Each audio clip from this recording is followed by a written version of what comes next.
O papo agora é sobre esporte e negócios. A Fórmula 1 passa por uma grande mudança em 2026. O regulamento, os carros, tem muita novidade aí pela frente. E é sobre isso que nós vamos conversar no Negócios em Jogo com um notável do nosso canal, o empresário e piloto Cacá Bueno. Muito bom dia, Cacá. Um prazer essa nossa interação, nossa primeira interação aqui no Times Brasil, licenciado exclusivo CNBC, dentro do Real Time. Um prazer. Cacá, para a gente começar esse assunto, que gera muita curiosidade, porque nós estamos falando de um esporte que tem uma legião de fãs pelo mundo inteiro, quais serão essas primeiras mudanças propostas pela Fórmula 1 para agora a temporada de 2026? Bom dia mais uma vez. Bom dia. Não, primeiro o prazer é todo meu. Começando 2026, né? Estamos aí com o pé direito começando 2026, falando já de coisa bacana, de mudanças no esporte, oportunidades de negócio, apesar da gente falar mais tecnicamente da Fórmula 1, tem sim negócio em jogo aí dentro, sim. Porque é muito alinhamento com a indústria automotiva. A Fórmula 1 sempre foi e precisa continuar sendo um grande laboratório para os carros de rua, porque a gente dirige no nosso dia a dia. Vamos lembrar aí que freio ABS, câmbio automático, controle de tração, controle de estabilidade, tudo isso foi desenvolvido no automobilismo e trazido para a indústria normal. Então, na hora que você me pergunta o que muda, cara, muda tudo. É a maior mudança em décadas do regulamento da Fórmula 1, buscando exatamente esse alinhamento com a indústria automotiva. Os carros agora já eram híbridos, mas agora a parte híbrida fica muito mais relevante. São 50% da potência é oriunda do motor, 50% vem das baterias, ou seja, é um híbrido de verdade. Então essa é uma principal mudança. E quando todo mundo imagina que indo para o híbrido os carros serão ainda mais pesados, porque é isso que a gente vê, foi posto à Fórmula 1 um novo desafio. Você vai se tornar híbrida, 50% da sua potência vai vir da bateria, vai vir do motor elétrico, porém, a gente vai te diminuir o carro e diminuir o peso. Ou seja, vocês vão ter que fazer isso com menos peso, com menos tamanho de área para você implementar baterias e motores e com um grande desafio de inovação, de recuperação de energia. Uma grande mudança também é que se a Fórmula 1 usava, aí já é uma parte bem mais técnica, mas ela usava 2 modelos de recuperação de energia. Um na freada e um por temperatura, ou seja, pegava a temperatura do escape ali do turbo e recuperava energia com também temperatura. Mas isso na indústria automotiva não caiu muito bem, é complicado, é caro, é complexo, dá problema e por isso na Fórmula 1 falou, olha, vocês não podem mais utilizar isso, vocês vão ter que utilizar apenas a recuperação de energia oriunda do freio ou da desaceleração do próprio carro. E as mudanças vão muito além de tamanho, vai além de peso, de motor, de modelo de motor, ela afeta também a área de combustível. O combustível precisa ser sustentável, porque uma das mudanças também, alinhado com o planeta, é que em 2030 a Fórmula 1 precisa ser carbono zero. Para isso, Marcelo, a gente trouxe uma artezinha, acho que tem uma arte que ilustra um pouco tudo isso e que dá para ir um pouco mais a fundo nessas mudanças. Vamos ver. Pedir para exibir tá aqui, tá no ar, olha lá. Motor, equilíbrio de combustão com o elétrico, como você falou, Cacá, combustível 100% sustentável, recuperação de energia, né? Fim do MGUH e do MGUK. Explica pra gente o que é essa terminologia. São as terminologias das 2 recuperações de energia, como eu disse antes. Uma que utilizava a freada e outra o calor da turbina, o calor do escape como recuperação de energia. Mas alinhado ao setor automotivo, que tem usado muito mais essa desaceleração como recuperação de energia, foi liberado um pouco mais de recuperação de energia para o Fórmula 1 desse sistema e foi eliminado o outro, simplificando o motor. Ou seja, fazendo o processo para o motor híbrido, sei que muita gente torce o nariz, gostaria de ter a volta dos motores V10, V12 na Fórmula 1, ele continua usando 1.6 litros, um motor V6 turbo, mas com a bateria fazendo um papel importante. O motor elétrico, uma parte importante, sendo 50% dessa potência, e essa recuperação de energia, ela acaba sendo simplificada. O que eu não falei foi do DRS. O DRS é aquela asa atrás que a gente está acostumado a ver, que abre, né? Era algo mais manual, onde abria a asa, você melhorava o arrasto aerodinâmico e com isso a velocidade no final de reta para fazer ultrapassagens. O que vai acontecer esse ano é que essa recuperação aí, esse aumento da velocidade será apenas uma linha que vai detectar durante o circuito inteiro. Você tem que estar a menos de 1 segundo do seu adversário, mas vai ser eletrônico. Depois que você passar a menos de 1 segundo, você tem a volta inteira para acionar um pouco mais de carga de bateria, ou seja, mais potência para o motor e não menos arrasto, para você conseguir ultrapassar aonde você quiser, usar um pouco mais a estratégia e a Fórmula 1 ser um pouco mais imprevisível. Estava muito previsível as ultrapassagens, sempre no final da reta, usando um DRS. Agora o piloto pode escolher o momento adequado de usar, ou para atacar, ou até para se defender de alguém que também tenha aí a menos de 1 segundo atrás de você, caso, óbvio, você passe a menos de 1 segundo do carro da frente. Aquele trenzinho de DRS, nem todo mundo vai usar no mesmo momento agora, vão usar em momentos diferentes da pista, trazendo um pouco mais de dinâmica para a prova. Agora, vou pedir para eu e o Kaká voltarmos aqui para a tela. Kaká, vou falar como um entusiasta, um curioso, o menor peso e menor tamanho de chassi, 30 quilos mais leve. Ele menor, tudo bem, mas 30 quilos mais leve é bastante coisa, né? E os carros já devem ser apresentados quando? Os carros vão começar. A gente já está vendo tudo começar, o esporte começar, né? A gente está com a Copinha, os estaduais começam essa semana, o futebol já começa, mas a Fórmula 1 também começa esse mês, tá? Apesar da primeira prova ser apenas na Austrália, entre 6 e 8 de março, os testes de pré-temporada começam em Barcelona agora no final de janeiro, de 26 a 30. São 5 dias de treino, onde as equipes podem escolher 3 dias desses 5 para atuar. Muitas equipes, eu digo quase todas as equipes, ainda não vão trazer seus carros definitivos para esse primeiro teste. Eles vão trazer aí mais, experimentar um pouco, principalmente o funcionamento da parte da potência. Não estão tão preocupados assim com o chassi. O funcionamento, digamos assim, o motor, vamos simplificar, a Fórmula 1 já chama unidade de potência há muitos anos, mas todo mundo conhece como o motor, essa área tão complexa do Fórmula 1. Então, dia 26 ao dia 30 de janeiro, em Barcelona, começa a Fórmula 1 de verdade, sem os jornalistas, tá bom? A gente vai ter que escutar da fofoca, dos bastidores, dos pilotos, dos donos de equipe, um pouco de como foi esse funcionamento. Aí depois sim, tem 2 séries de treinos em fevereiro no Bahrein,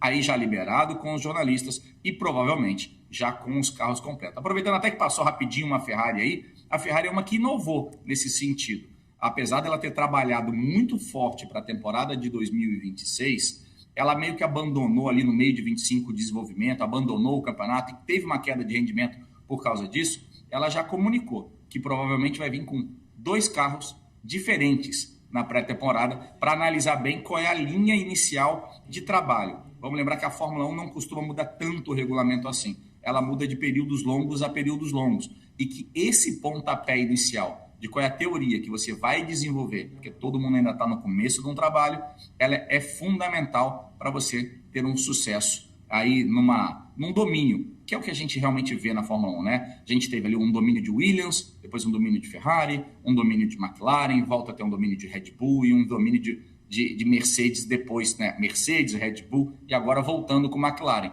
Mas não é por causa da última temporada que a gente põe a McLaren como favorita. O regulamento muda muito e isso pode trazer surpresas.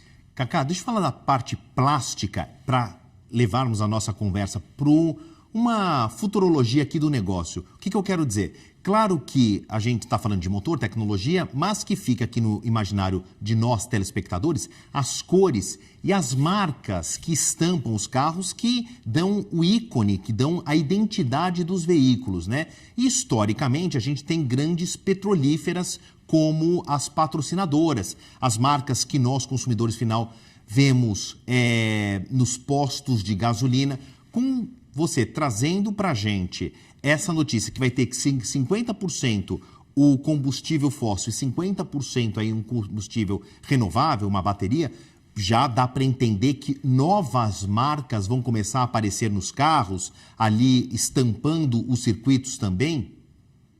Olha, vou fazer uma correçãozinha no seu speech, claro. Que não é bem uma correção, mas é um esclarecimento que é importante, inclusive no seu raciocínio, que foi perfeito. O combustível não será fóssil. O combustível, apesar de ser combustão, será sintético.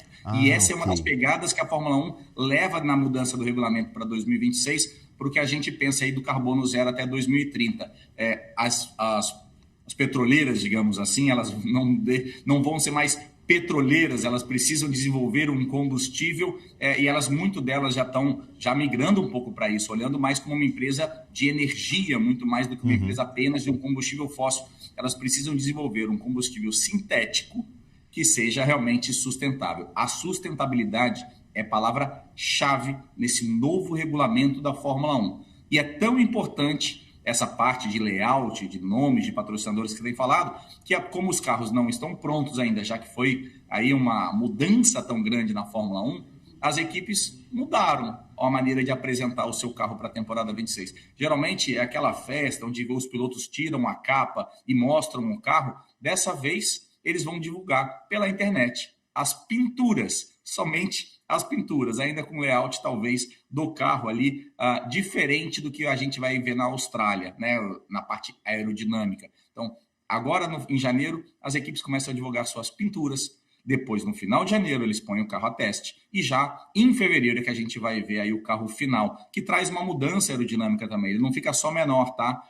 Aquele DRS, quando eu expliquei que para de ter o DRS para ultrapassagem, mas a gente vai ter aí asas dianteiras e traseiras mais simplificadas. Elas vão deixar de ter tantos elementos, o que vai ficar o carro um pouco mais limpo ao visual, e ela tem ali uma mudança de setor de baixa para alta velocidade. Elas vão poder ser alteradas dinamicamente durante a própria volta, mais do que uma vez na própria volta. Isso traz também um elemento aí para as novas gerações que gostam de tecnologia. Cacá, tem mais uma arte que a gente preparou com base nos argumentos que você mandou para a gente. Então tinha lá, como você falou, né, carbono neutro até 2030, que vira um laboratório de tecnologia e mudanças históricas. Vamos pegar essa linha do meio aí, laboratório de tecnologia. Como você explicou agora há pouco, alguns itens que já apareceram, mas que não conseguiram ser colocados em larga escala na indústria. Tem alguma coisa nova que você está farejando, que a gente vai ver na temporada 2026, que sim, talvez a médio prazo, quem sabe a curto prazo, a gente possa vir a ver nas ruas, uma vez que a eletrificação dos carros está sendo tão acelerada, os carros híbridos também já têm novas gerações? A Fórmula 1 não pode deixar de ter esse elemento tão importante, até essa mudança histórica que está aí no final, esse elemento tão importante histórico que é ser um grande laboratório para o setor automotivo, para tecnologias. Então, como eu falei lá no comecinho, controle de tração, freio ABS, câmbio automático, tudo isso foi desenvolvido nas pistas e vai ser desenvolvido novas tecnologias nas pistas. Principalmente o combustível sintético, para ser um combustível mais sustentável, a capacidade de armazenar e de recuperar energia para a bateria e a própria eficiência dos motores elétricos. Ou seja, a Fórmula 1 também olha essa mudança dos carros de rua para um híbrido. Primeiro para um híbrido, que é o que todo mundo está falando aí, o que vai funcionar, mas a indústria realmente acredita no motor mais eletrificado lá na frente. Então a Fórmula 1 ela avança na questão híbrida, ela já era híbrida, mas apenas 18% da energia, da potência do motor vinha das baterias, vinha do motor elétrico. 82% ainda era da unidade de potência a combustão fóssil. Então ela tem uma grande mudança, ela agora é 50-50 e também passa pela tecnologia do combustível. Ou seja, a gente vai ver na próxima janela da Fórmula 1 ser muito desenvolvido eficiência aerodinâmica, combustível sintético, recuperação de energia e o funcionamento de um motor híbrido com carros mais leves, ou seja, tirar esse peso todo da bateria e do motor elétrico dos carros que estão indo para a rua. E é uma mudança muito importante e alinhada com o futuro do setor automotivo. Claro, anotadas as inovações para daqui a gente ir conferindo o que sai das pistas para o consumidor final como nós. Cacá Bueno. Eu queria deixar um recado Claro. para os apaixonados de automobilismo. Será uma grande temporada 26, por quê? Quando há mudanças grandes assim, a gente já viu até Brown GP ser campeã de Fórmula 1. Ou seja, pode ser que as cartas no baralho sejam aí realmente embaralhadas, desculpe a redundância, e que a gente possa ter um novo sorteado como uma grande equipe de Fórmula 1 no próximo domínio. Quem sabe a McLaren teve um domínio mais curto do que as outras por essa mudança. É uma das favoritas, sim. A gente não pode descartar equipes como Aston Martin, tá? Estavam completamente fora aí desse baralho, mas que levou Adrian Newey especialmente para desenvolver um carro para Fernando Alonso para essa temporada. Trabalhou-se um ano inteiro para entregar a Fernando Alonso uma possibilidade de voltar a brigar por títulos. Então, as tradicionais que disputaram o título, Mercedes, McLaren, Ferrari, Red Bull, acho que a Aston Martin é uma que entra no jogo. Muito legal. Cacá Bueno, que tem no DNA aí a corrida, né? Piloto, empresário, um dos notáveis aqui do Times Brasil, licenciado exclusivo CNBC. Muito obrigado por esse papo. Cacá, tá tudo anotado. Como você falou, os primeiros testes acontecem, primeiro sem imprensa, depois, e assim que tivermos mais novidades aí, a gente faz esse mix, nessa leitura da corrida para o mercado final, vamos falar de patrocínio e tudo mais. Cacá, muito obrigado, excelente resto de semana, até uma próxima. Tchau, tchau. Obrigado.